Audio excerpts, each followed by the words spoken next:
L'Éternel Dieu peut-il encore m'aimer? Peut-il encore me regarder? J'ai commis tellement de fautes, tellement de péchés. Mais qui suis-je aujourd'hui? J'entends les gens parler en langue. Moi, je ne suis rien. Quand je vais à l'église, je me cache derrière parce que je ne suis personne.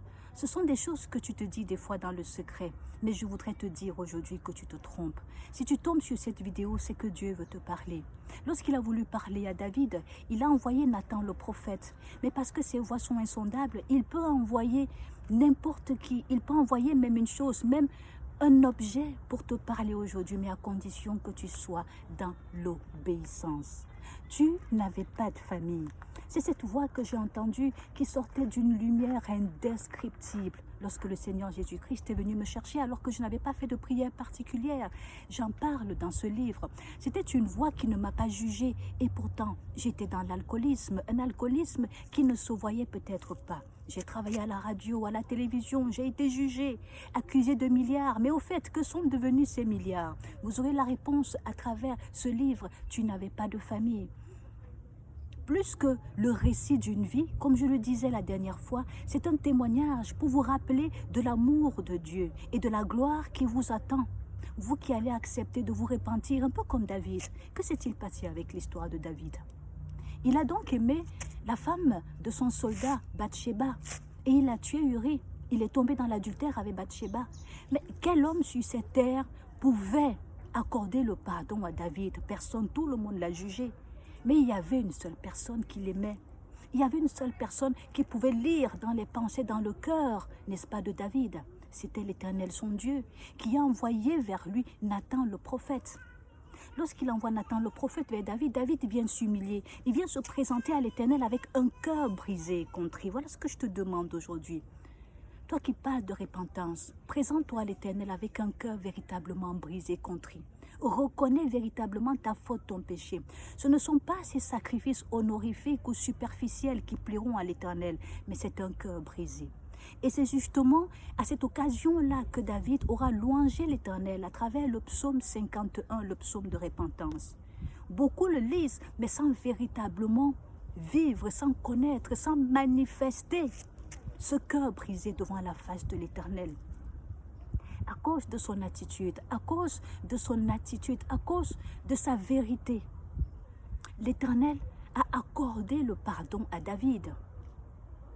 Je veux te parler aujourd'hui, toi qui as commis, par exemple, de tels péchés, tu as été dans l'adultère, dans l'alcoolisme comme moi, tu as peut-être tué, je ne sais pas, mais sache une chose, ne te condamne pas, reviens à l'Éternel avec un cœur brisé, reviens, mais pas pour repartir encore dans le monde. Seul Dieu peut te restaurer. Seul Jésus-Christ peut te faire entendre cette voix qu'il m'a fait entendre lorsqu'il m'a dit « Tu n'avais pas de famille ». Lorsqu'il s'est mis à changer mon nom, car beaucoup de personnes m'ont toujours dit « Mais pourquoi tu ne t'appelles plus Nadine Patricia? Pourquoi aujourd'hui Patricielle ?» Vous aurez la réponse à travers, n'est-ce pas, ce récit. Le livre est disponible au Cameroun. 695 51 51 65 chez King Pierre Junior. Sinon, en Europe, aux États-Unis jusqu'au pôle Nord, vous l'avez en anglais et en français sur le site de Amazon. Tu as tout aujourd'hui, tu as toutes les armes pour revenir à Dieu. Tu as toutes les armes pour recevoir ton carton d'invitation et t'asseoir à la table du roi. Qu'est-ce que tu attends? Ne regarde pas ce que les gens disent de toi, ne regarde pas aux moqueries, ne regarde même pas à l'église, va dans le secret. La repentance commence dans le secret, avant de rejoindre une église. Pour ma part, ce n'est pas l'église qui est venue me chercher. Ce n'est pas l'église qui m'a tenu par la main les premiers temps. Mais c'est bien l'Éternel, mon Dieu. C'est le Saint-Esprit qui a manifesté et qui dépose sur chacun d'entre nous les dons.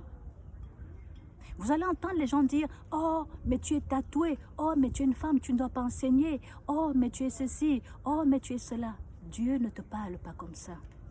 Le Dieu que je connais, le Dieu qui m'a fait grâce, est le Dieu d'amour. C'est pour cela que la Bible dit que Dieu est amour. Il ne nous juge pas selon nos cicatrices, selon nos marques du passé.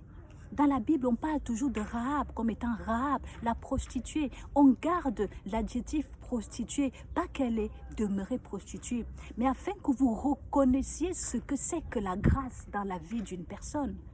elle est celle qui est entrée dans la lignée de Jésus-Christ. Aucun homme n'est saint sur cette terre, mais s'il y en a, que Dieu soit glorifié. Jésus-Christ n'a-t-il pas dit qu'il n'est pas venu pour les bons, mais pour les pécheurs? Alors, je t'invite à lire ce livre. Il est disponible, comme je le disais, au Cameroun et partout dans le monde. Vous pouvez l'avoir sur Amazon en 2 versions téléchargeables et aussi en livre physique, donc en version brochée.